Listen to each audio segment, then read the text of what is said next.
Olá, tudo bem?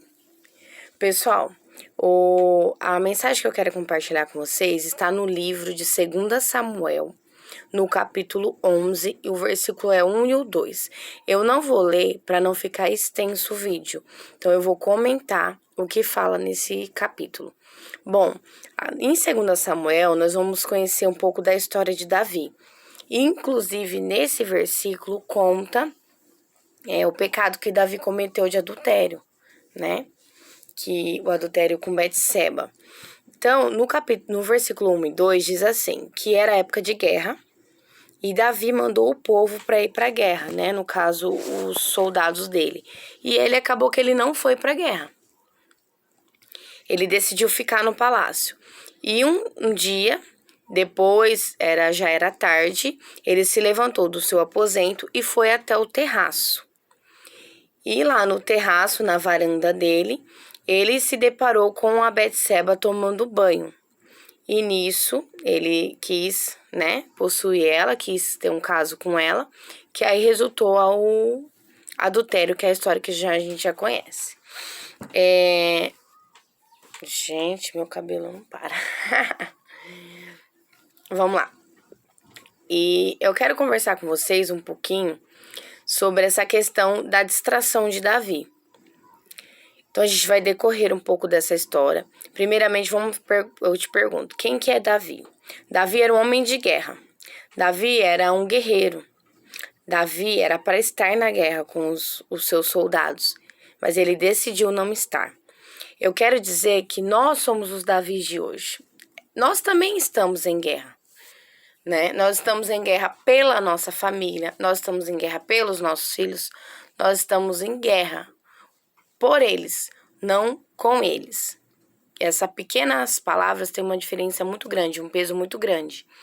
Porque quando nós estamos em guerra por eles, nós estamos a favor deles. Quando nós estamos em guerra com eles, nós estamos contra eles. E nós estamos em guerra a favor deles. E quando nós distraímos, a gente acaba cometendo o pecado de negligência. Aqui, nesse versículo na história de Davi, o que nos traz? O que Deus nos mostra? Que Deus ele é tão maravilhoso que ele deixou várias histórias na Bíblia, relatando vários pecados. Deus não excluiu esses pecados da história, para que nós venhamos entender que eles cometeram erros assim como nós podemos cometer também a qualquer momento. E Deus teve misericórdia, teve as consequências, mas Deus teve misericórdia assim como Ele tem de nós todos os dias. Vamos lá. Primeiramente, Davi era para ele estar em guerra, e ele não estava. Então, ele já está no lugar onde ele não deveria estar. Segundo, Davi estava ocioso, era tarde, ele levantou da cama e foi no terraço e se deparou com Betseba. Então, ele se distraiu. Ele era para estar na guerra, ele não foi na guerra. Então, ele se distraiu. E por conta da distração e de não estar onde ele deveria estar, ele cometeu o pecado. Aqui foi o adultério, mas também foi uma negligência. Porque ele não estava fazendo aquilo que ele deveria fazer. Aquilo na qual ele foi chamado para fazer. Percebe como que há cadeias? Como há processos. Um pecado ele não acontece assim de repente. Ele tem um caminho a ser percorrido, né? Dentro dessa mensagem, a gente pode pensar em várias coisas. Primeiro que Deus falou comigo, nós estamos em guerra. Como que um guerreiro se prepara para a guerra? É buscando estratégias. As estratégias a gente busca onde? Orando, jejuando, buscando a face do Senhor. Para que possamos estar preparados para essa guerra. Nós estamos longe, sem preparo, quando nós estamos fora da igreja. Quando nós não estamos na igreja, quando nós não estamos em comunhão, é como uma brasa. Um carvão fora do fogo, da brasa, ele vai com o tempo se apagando. Assim somos nós longe do corpo de Cristo. Quanto mais tempo estamos longe, mais vamos se apagando, até que chega um momento que o fogo se apaga. A primeira coisa que Deus fala, comunhão. Estamos em comunhão, precisamos estar em comunhão com os irmãos para que venhamos fortalecer e conseguir continuar a nossa trajetória na vida cristã. Mas o que mais me chama a atenção é na relação familiar. Antes de a gente entrar nesse quesito família, eu quero explicar para vocês qual é o conceito que eu entendo por família. Primeiro, Deus é o nosso guarda-chuva, é aquele que está sobre nós. Segundo, o homem, o cabeça da família. Independente se ele é cristão ou não, o marido sempre será o cabeça do lar. Segundo, a coluna, a mulher ela é a coluna do lar. Terceiro, os filhos são os membros do corpo. Entendeu? É como se fosse um tripé. Perdão, é como se fosse 4, né? Deus é o soberano, mas a família é um tripé. Cabeça, coluna e membros. Eu quero especificar o papel da coluna. Você sabe qual que é a importância da coluna? Bom, a coluna, além dela ser a estrutura, aquilo que suporta o peso do corpo, aquilo que sustenta o corpo, ela também existe dentro dela um lugarzinho chamado medula. A medula, dependendo do acidente que a pessoa sofrer, se for danificada essa medula, ela pode ficar sem andar, ela pode ficar paraplégica, tetraplégica, ela pode ficar vegetativa ou ela pode morrer.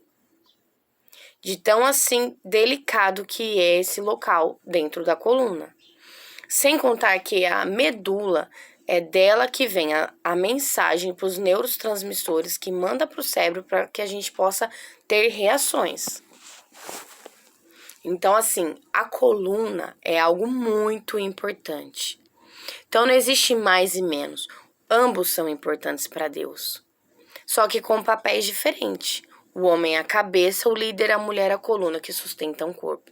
Então, deixa eu te falar, uma coluna adoecida, ela adoece os outros membros, ela adoece o corpo. Então, mulher, entenda o quanto você é importante para Deus, o quanto você é extremamente importante na sua casa, na sua família. Nós somos extremamente importantes. E muitas vezes as mulheres falam assim, mas já vem ela com esse papel de submissão. Realmente, nós mulheres devemos ser submissas aos nossos esposos.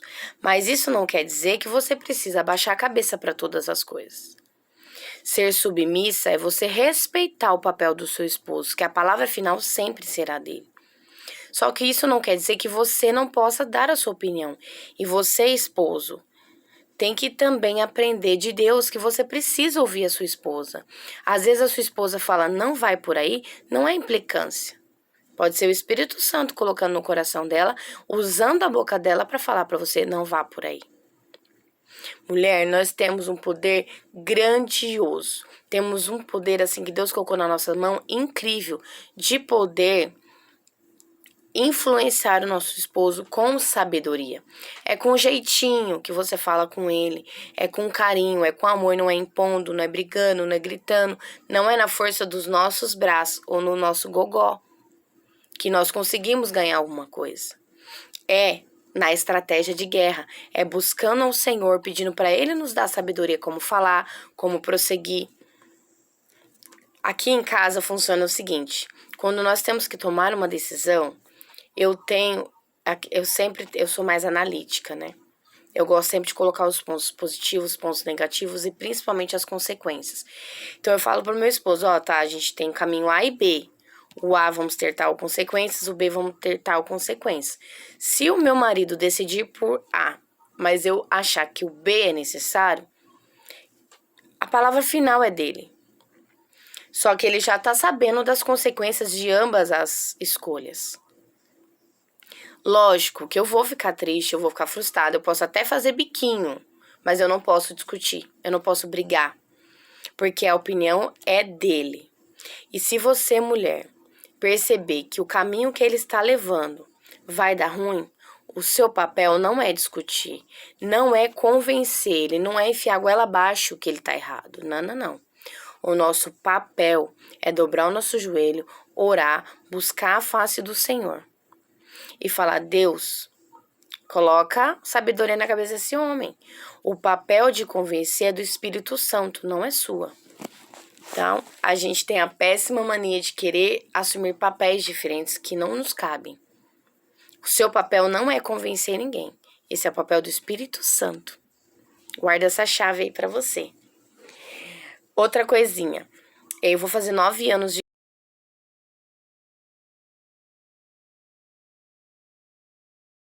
vezes, né? Há uns 7 anos atrás, nós tínhamos muitas discussões, a ponto de chegar num quase divórcio. Por quê? A gente invertia os papéis. Eu fazia o papel de homem, ele fazia o papel da esposa, eu via que eu estava fazendo até o papel da mãe dele. Por quê? Porque nós crescemos, nós fomos educados da maneira que os nossos pais receberam a educação dos pais deles. Então, eles aprenderam daquela forma. Não é porque eles quiseram ensinar de uma forma errada, mas é que quando a gente casa, a gente não entra no casamento sabendo quais são os nossos papéis. Então, eu como mãe, vocês como os pais, temos a obrigação de ensinar os nossos filhos como ser homens responsáveis, como homens provedores do lar, mulheres sábias, mulheres submissas, mulheres amorosas. Chega de homens bananas e mulheres sargentas. Isso não é o padrão de Deus. E é nós, como pais, que temos a obrigação de ensinar os nossos filhos conforme eles devem ser. O meu esposo vem de uma família que ele é filho único da minha sogra e ele é o filho mais novo do meu sogro. Eu vim ser filha mais velha e tive um exemplo de autoridade sobre o meu lar.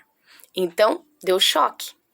O meu esposo, por mais que ele não concordava muitas vezes porque eu queria tomar conta da situação, tomar o controle da situação, com o tempo ele começou a se acomodar com isso. Porque acabava sendo cômodo para ele. Porque eu precisava ser feito algo, eu pedia, ele não fazia, eu ia lá e fazia. Isso é normal do ser humano. Apesar dele não gostar, porque o homem já foi criado com aquela questão de superioridade dentro dele, porque ele foi criado mais forte, ele foi criado para trazer a provisão pro lar, entendeu? Então a gente invertia os papéis. E o que acontecia? Dava discussão. O que acontecia? Doença. A gente percebia que a gente estava se adoecendo, porque a gente estava invertendo o papel. Até que, para a glória de Deus, Deus nos mostrou que nós estávamos errados, porém a gente quis que a mudança viesse. A mudança começa em você. A mudança começou em mim, não foi no meu esposo.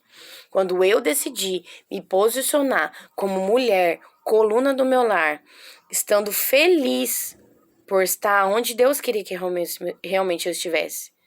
Quando eu aceitei que meu papel não era ser cabeça, e sim a coluna. Isso não me faz menor que meu esposo. Isso não faz o meu esposo ser maior que eu. Quando eu aceitei o meu papel e decidi mudar, as coisas começaram a mudar. Porque quando cada um assume o seu papel, Deus abençoa. Porque um lar dividido, Deus não prospera. Então, agora que nós entendemos o que é família, o papel de cada um, para a glória de Deus, agora eu quero entrar na chave da mensagem. Como eu disse, Davi estava fora do lugar onde ele deveria estar. Com isso, veio a distração. Com isso, veio a negligência. Vamos falar um pouquinho sobre distração. O que tem te distraído? Que tem te tirado do foco? Que tem feito você negligenciar algumas áreas da sua vida? O quê? Eu posso te dar alguns exemplos. Nós nos distraímos muito hoje com as redes sociais, com novelas, com séries, com dancinhas do TikTok, com vídeos que não acrescentam nada na sua vida.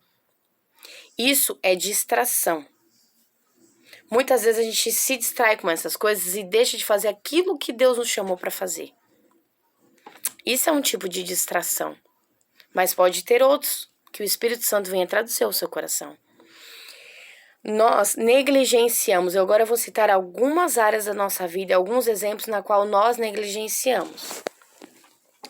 Nós negligenciamos como pais, quando nós deixamos de ensinar os nossos filhos conforme deve ser.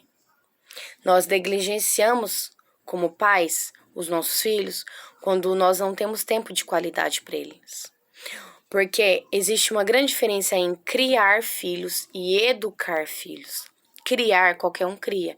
Educar leva tempo, leva preparo, leva conhecimento. Aquela historinha de que nasce um filho, nasce um pai, nasce uma mãe é mentira. Ninguém nasce pai, ninguém nasce mãe. Isso é uma construção. Nós precisamos construir um pai e uma mãe com sabedoria. E como? Primeiramente, buscando estratégias em guerra. Quando nós temos um filho, nós estamos em guerra, porque o mundo luta contra o seu filho, ele quer tirar o seu filho de você. Nós ensinamos padrões que eles devem seguir, o mundo vem e desconstrói. É uma constante construção e desconstrução. Então, nós estamos em guerra. Então, primeiramente, buscar a palavra do Senhor. Buscar as estratégias corretas de guerra. Segundo, a internet está recheada de informações importantes de como ser um bom pai, como ser uma boa mãe, como seguir padrões bíblicos para poder ensinar seus filhos no caminho correto. Mas nós estamos como? Distraído, perdendo tempo com coisas que não te acrescentam nada. E esquecemos que estamos em guerra. Nenhum soldado vai para a guerra sem se preparar. Muito forte isso, né? E como disse, é o nosso papel ensinar os nossos filhos como se portar, como ser homens e mulheres da maneira lúdica, de maneiras que eles realmente entendam. Eu vou citar um exemplo para vocês que aconteceu muito engraçado esses dias aqui em casa. Para quem não sabe, eu tenho 3 filhos. Tenho o Pedro, mais velho, a Ana, do meio, e o Davi, o mais novo. E aí o meu marido saiu com o Pedro, acho que eles foram no mercado, não me recordo, e ficou eu com os dois novos, os mais novos em casa.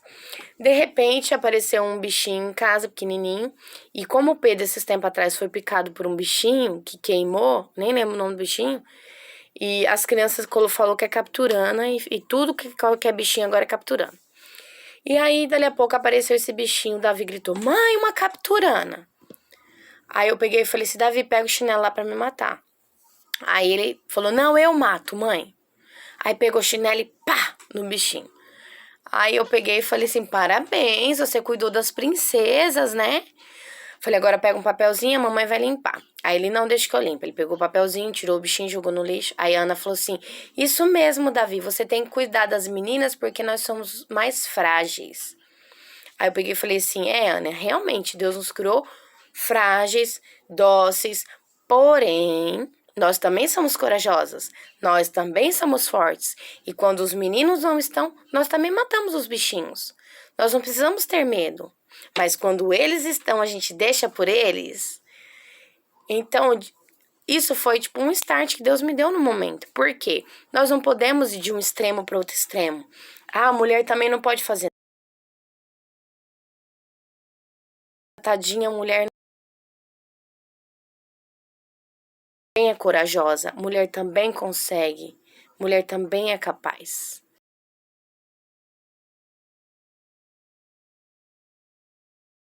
Precisam cuidar das mulheres. Isso também é importante. Legal? Foi ótima essa ideia, né? Então, é de forma lúdica, é no dia a dia que conseguimos ensinar os nossos filhos. Vamos lá, para a segunda área que a gente negligencia. Nós negligenciamos quando não somos esposos e esposas conforme a palavra do Senhor. Quando você não cuida do seu marido na área sexual. Quando você não honra seu esposo como deveria ser honrado. Quando você não respeita a sua esposa como deveria ser respeitada.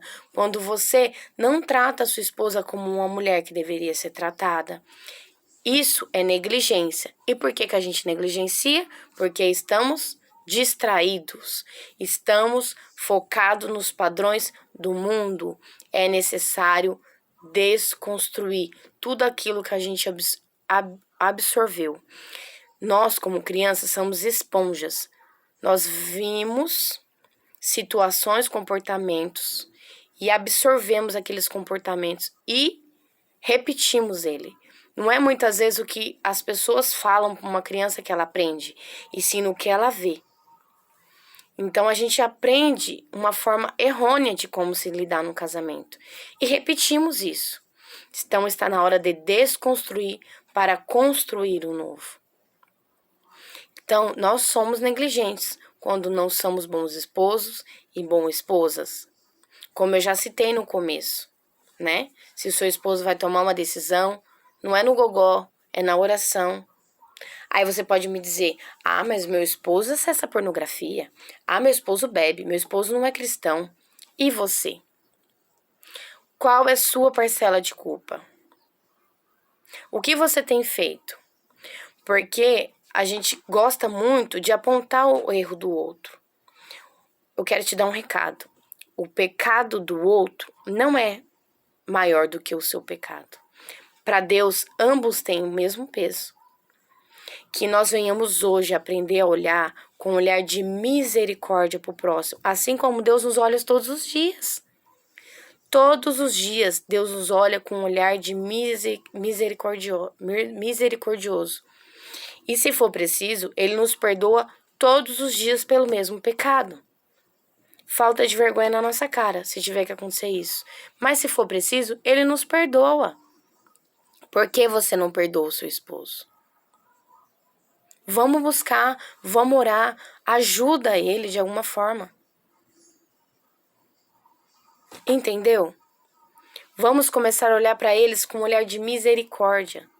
E se de toda forma você já orou, você já buscou, você tem sido uma pessoa sábia, você tem honrado o seu marido, você tem honrado a sua esposa, e mesmo assim continua com comportamentos doentes, comportamentos difíceis de se lidar, você já parou para pensar que pode ser uma doença?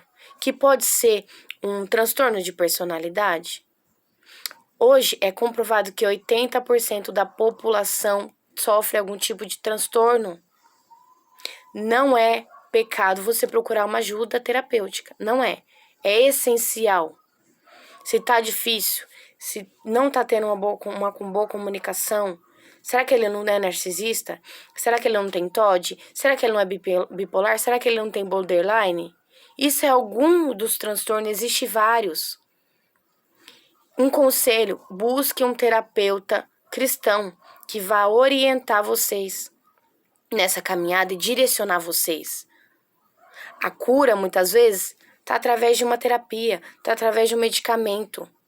Existe a cura do milagre? Sim, eu creio muito que Deus pode realizar qualquer milagre. Porém, Deus também criou a classe médica. Deus também criou os medicamentos. Deus deu sabedoria aos terapeutas para que cuidasse dessa área. Isso também é milagre. Então, pare com essa ignorância. Tá difícil o relacionamento? Procure ajuda. Não vai falar, então eu tenho que mandar meu marido pro terapeuta. Não, vá você. Aprenda você a lidar com ele. Com a sua mudança, ele vai querer mudar. E aí vocês juntos podem caminhar e buscar uma terapia. Você vai ver como é maravilhoso. Terceira área que negligenciamos para os solteiros, como filhos. A Bíblia diz, honrai teu pai e tua mãe, para que vão bem os seus dias. Você tem honrado seu pai e sua mãe? Você tem ajudado nas tarefas domésticas? Você tem ajudado financeiramente? Ninguém é hóspede. Come, dorme, gasta. Se você trabalha, ajuda financeiramente. Se você não está fazendo nada, ajuda com